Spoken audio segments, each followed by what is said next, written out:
Hi, this is Dean Wedekind with MAXI-LIFT. Today I'm here with Bo Fisher, Vice President of Sales for North America and Europe. And Bo, today I've got a question for you that many of our customers have, and that is we hear about bucket elevator explosions. Right. It's a real danger in the grain and feed industry. What can we do in bucket elevators to try to keep that from happening and to alleviate that type of concern? You know, one of the big things, Dean, is the generation of static electricity inside the bucket elevator. Friction with material coming into the elevator and into the buckets generates static.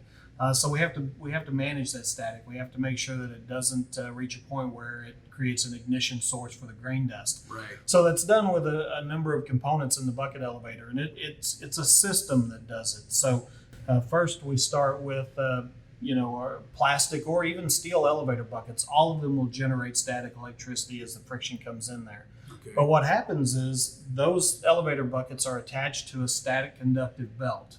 Every ag application should be on a static conductive belt without any question. Right.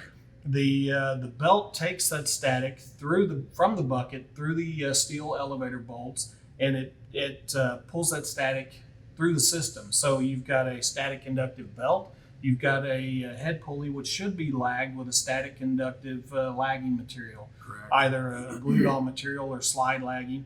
And then the static is conducted through the head pulley and into the elevator itself. All of these bucket elevators should be properly grounded or earthed, and if they are, then that pulls the static out of the system and runs it out through the ground. One thing that's really important as customers are inspecting their elevator belts, especially in the ag space, is the static conductivity of the elevator belt is in the rubber cover.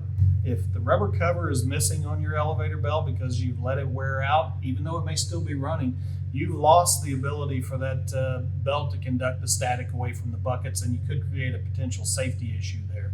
So make sure when you're doing your belting inspections, you're really taking a hard look at that cover and making sure it's intact. If it's not, there is a safety issue and it should be addressed right away. Thank you very much, Bo. This is Dean Wedekind with MAXI-LIFT, along with Bo Fisher, VP of Sales in North America and Europe. We'd like to hear from you. Go to our website, maxilift.com, and click on the Contact tab and get in touch with us either by email or call us on the phone. We'd be glad to hear from you, hear your questions.